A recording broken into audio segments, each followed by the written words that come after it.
لا تنسوا الإعجاب بالفيديو والاشتراك في القناة.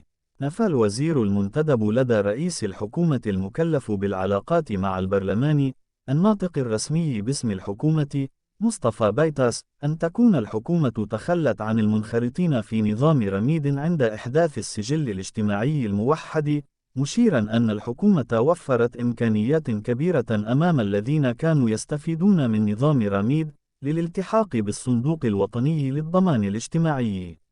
وأفاد بيتاس خلال الندوة الصحفية للناطق الرسمي باسم الحكومة اليوم الخميس عقب اجتماع المجلس الحكومي أن عددا من المنخرطين من أصحاب نظام رميد في الصندوق الوطني للضمان الاجتماعي فاق 9 ملايين.